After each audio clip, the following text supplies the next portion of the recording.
Bonjour les enfants de Kenitra. Donc on devait se rencontrer ces jours-ci pour le festival de la cigogne volubile. Donc je m'appelle Judith Gueffier. Je suis illustratrice de livres pour les enfants et je crois que vous avez lu Je suis un enfant de partout, qui est un des albums que j'ai illustré. Donc ce livre-là. Là je suis dans mon atelier à Montreuil, c'est à côté de Paris. Au lieu d'être à Kenitra et dans vos classes et de vous rencontrer en vrai. Donc je vais juste vous faire un petit tour de mon atelier. Donc c'est l'endroit où je travaille. C'est pas là où j'habite, c'est comme un grand bureau où j'ai tout mon matériel pour travailler. Voilà, je vais vous montrer le coin où je dessine beaucoup et où je fais ma peinture. C'est beaucoup là, ici. Ça c'est un pupitre pour pouvoir travailler debout. Vous voyez, il y a des dessins accrochés au mur. C'est mon prochain livre. C'est celui que je suis en train de peindre en ce moment. Là, c'est mes affaires avec les livres qui m'inspirent, mes peintures. Vous voyez, tout ça là, c'est des tubes de peinture. Voilà. Il y a aussi là tous mes carnets de dessin, mes carnets de voyage, dont certains que j'ai dessinés au Maroc. Mais ça, je les ai montrés dans une autre vidéo que vous pourrez voir sur la page Facebook de l'Institut français. Voilà. Et là, je fais une vidéo juste pour vous, pour répondre à vos questions que vous avez écrites et auxquelles j'aurais pu répondre si on s'était rencontrés en vrai. Donc cette vidéo-là, elle est que pour vous, c'est pas pour Facebook. Donc en fait, Angeline de l'Institut français m'a envoyé vos questions. Et donc je vais essayer d'y répondre. Je vais peut-être pas répondre à tout, parce qu'il y en a beaucoup. Mais c'est bien, ça veut dire que le livre vous a plu. Alors, comment avez-vous appris à dessiner? Alors ça, c'est un peu long à dire, mais je dessine depuis que je suis toute petite. Je dessine, on va dire sérieusement, depuis l'âge de 8 ans. En fait, j'ai toujours dessiné. Mes parents ont vu que c'était vraiment une passion. Depuis toute petite, je pouvais passer des heures à dessiner, quoi. Et donc, mes parents ont cherché un professeur de dessin. Parce que le dessin, c'est comme pour tout. Même si on aime dessiner, on ne peut pas tout apprendre tout seul. Donc c'est comme pour le sport ou la musique. Des fois, on a besoin qu'un adulte prenne le temps de nous apprendre les choses. Donc en fait, j'ai commencé les cours de dessin avec une peintre à l'âge de 8 ans. Et j'ai pris des cours avec elle jusqu'à mes 14 ans. Donc c'est quand même une période importante. Et il faut savoir que c'était un cours pour adultes. Parce qu'en fait, dans le village où j'ai grandi, en Bretagne, au bord de la mer, il n'y avait pas de cours de dessin pour les enfants. Il n'y avait pas beaucoup d'activités. Et en fait, mes parents ont trouvé ce cours de dessin. Et puis, la professeure a été gentille puisqu'elle a accepté de me prendre dans son cours de dessin alors qu'il n'y avait que des adultes et moi j'avais 8 ans. Et donc, je faisais le même cours que les adultes. Et voilà, j'ai appris beaucoup de choses.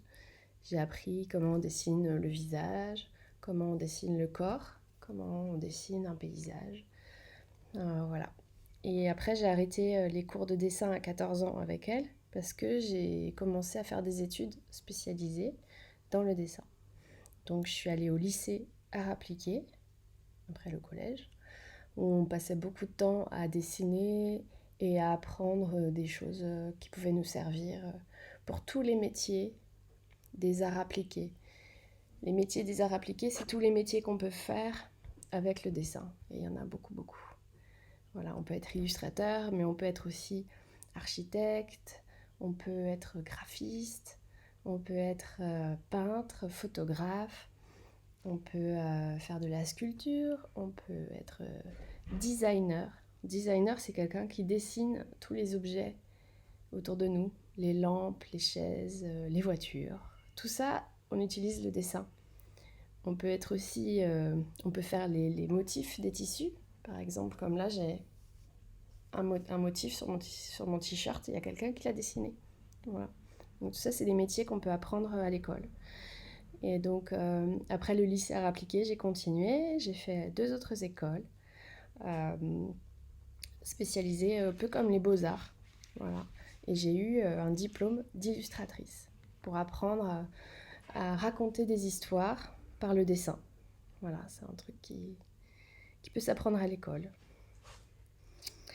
Et comme voilà, j'ai 38 ans, donc je dessine à peu près tous les jours depuis que j'ai 8 ans. Voilà. Pourquoi avez-vous choisi le métier d'illustratrice?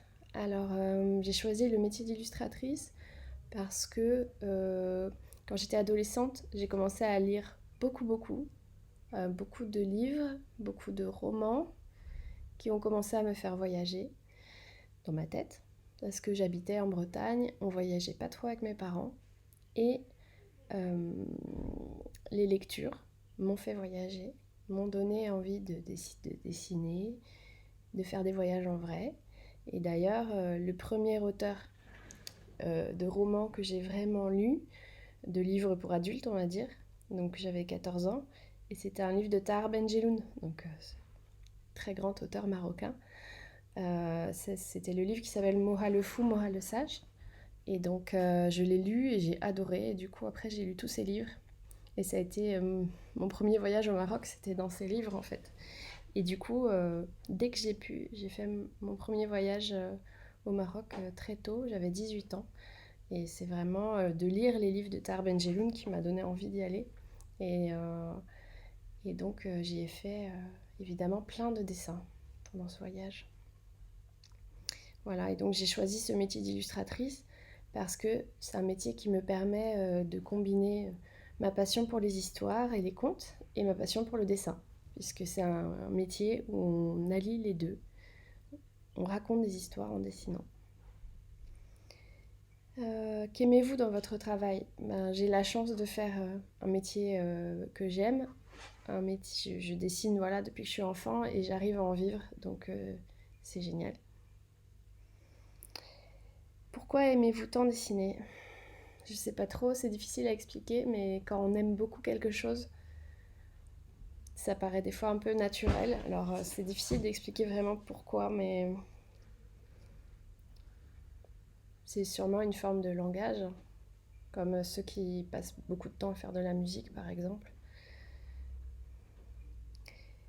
Est-ce que c'est parfois dur de dessiner? Il y a des jours où je rate pas mal de dessins, il y a des jours où je dessine facilement, des jours où j'arrive pas. Et c'est pas très grave, c'est comme pour tout le monde. Mais après, pour faire chaque livre que j'illustre, je m'entraîne beaucoup à faire les choses. Donc, par exemple, quand je dois illustrer un livre sur les oiseaux, et ben, je m'entraîne à dessiner les oiseaux. Et aussi, je me documente beaucoup. Je fais pas des dessins comme ça. C'est pas parce on est illustrateur qu'on sait tout dessiner. Donc, on s'entraîne. Donc, par exemple, là, pour ce livre qui s'appelle Plume de poème sur les oiseaux, et ben, j'ai vraiment regardé à quoi ressemble une mésange, par exemple, les petits moineaux. Donc, en fait, j'ai regardé des photographies pour pouvoir dessiner correctement chacun de ces oiseaux. Voilà, il faut s'entraîner. Et puis, quand je rate un dessin, ben, je le jette et je recommence. Et c'est pas grave. Est-ce que c'est plus facile d'illustrer la poésie ou des histoires? C'est intéressant comme question parce que justement ça c'était une anthologie de poésie sur les oiseaux. Et donc vous avez lu Je suis un enfant de partout, qui est aussi une anthologie de poésie. Alors, moi ce que j'aime bien, c'est ne pas toujours faire la même chose. Donc illustrer des poèmes, c'est faire une image. Une image avec... cette image, c'est une petite histoire. Et c'est un travail différent et plus léger peut-être que d'illustrer toute une histoire où on va suivre un personnage du début à la fin, comme celui-là.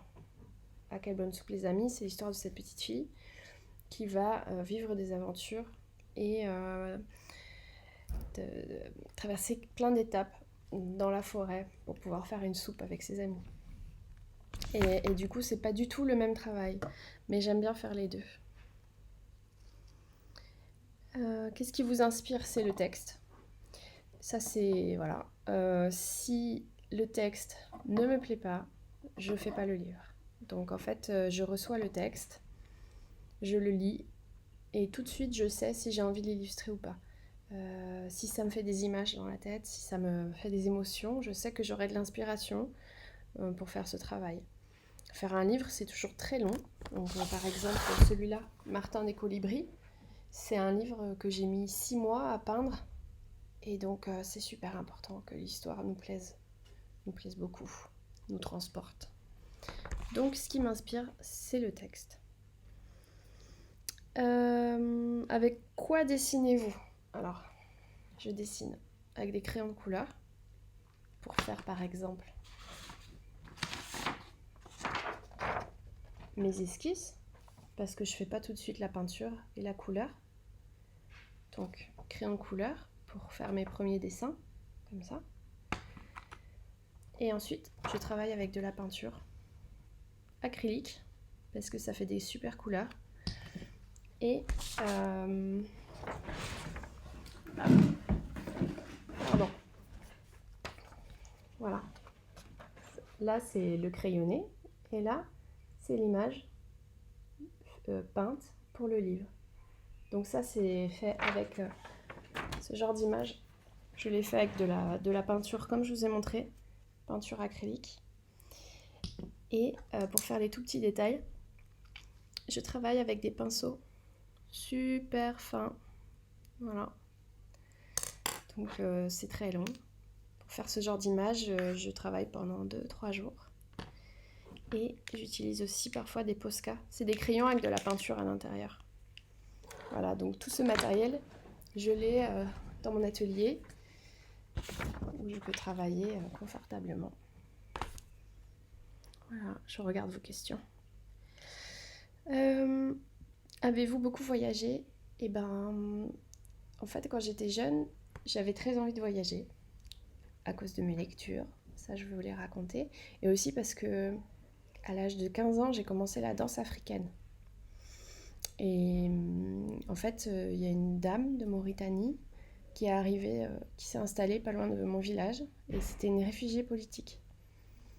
Et en fait, c'était une danseuse du ballet national de Mauritanie. Et donc, elle a ouvert un cours de danse.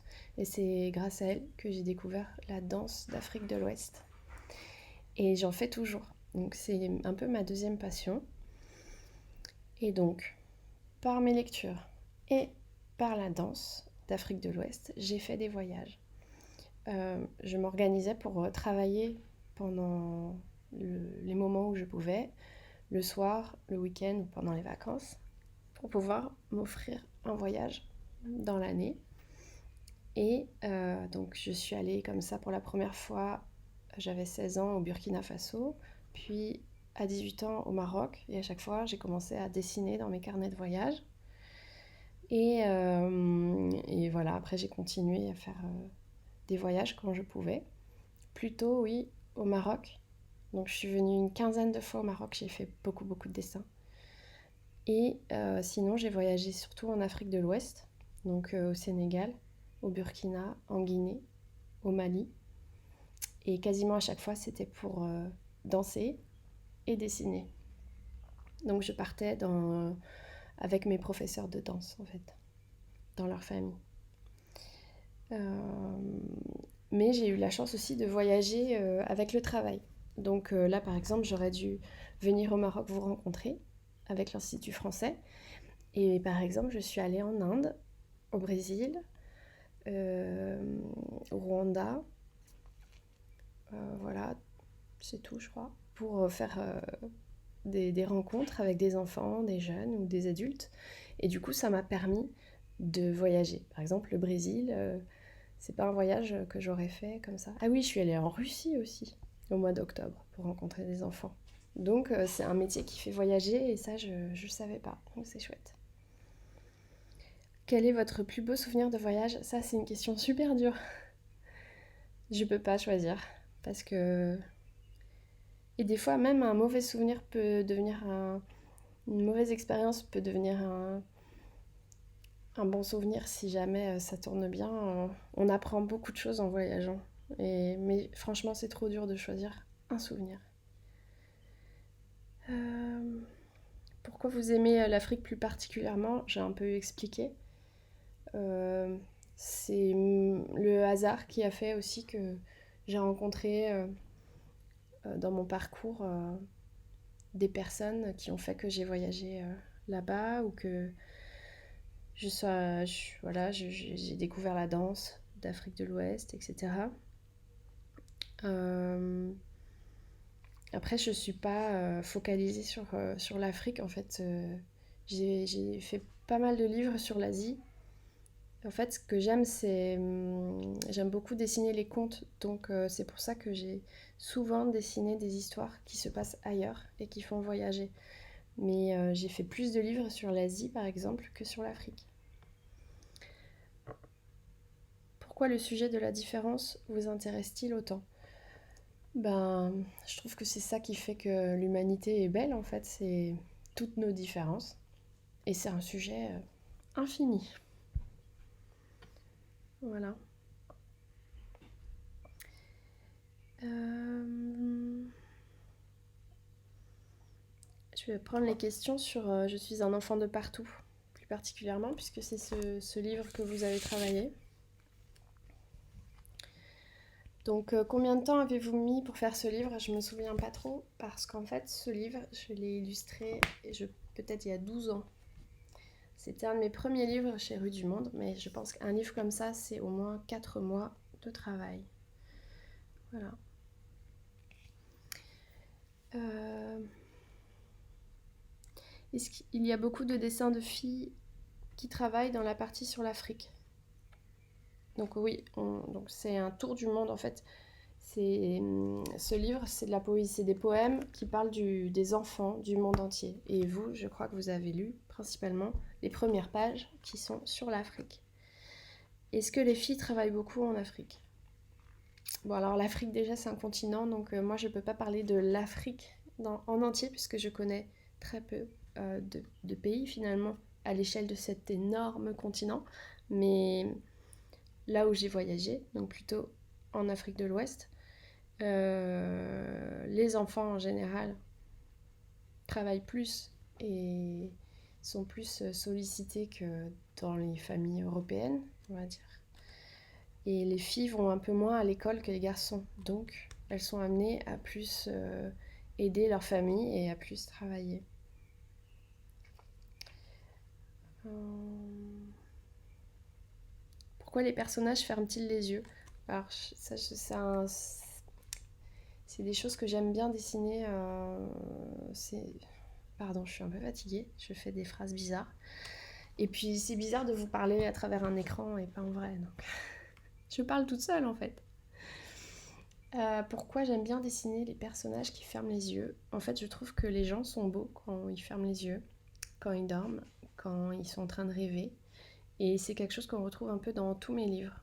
Dans tous mes livres, il y aura au moins une image où il y a quelqu'un dans un coin qui ferme les yeux, qui se repose ou qui se ressource ou qui rêve de partir en voyage ou qui rêve de retrouver quelqu'un qu'il aime. Euh, Voilà, c'est quelque chose qui peut-être aussi me repose. J'aime beaucoup dessiner ces postures de gens endormis. Voilà. Je crois que je vais arrêter là. Je vais arrêter là. Et parce que déjà, ça fait 20 minutes que je parle toute seule. Mais si vous avez d'autres questions, je pense qu'en allant un petit peu vous balader sur mon blog, vous trouverez des réponses. Et en plus, je mets pas mal de photos de mon atelier, des étapes de travail. Donc je pense que c'est pas mal pour compléter et en apprendre un peu plus sur mon travail. En tout cas, vraiment, je regrette beaucoup de ne pas vous voir en vrai. En plus, on devait se rencontrer vraiment ces jours-ci. Et j'étais très contente de revenir au Maroc, à l'idée de pouvoir de nouveau dessiner les rues et les paysages du Maroc et surtout de vous rencontrer et de dessiner ensemble. Donc voilà, on va se dire que ce sera pour une prochaine fois. Et voilà, j'espère que tout le monde va bien dans vos familles. Et puis voilà, peut-être à une prochaine fois. Merci pour vos questions en tout cas, et merci d'avoir lu ce livre. Et à bientôt.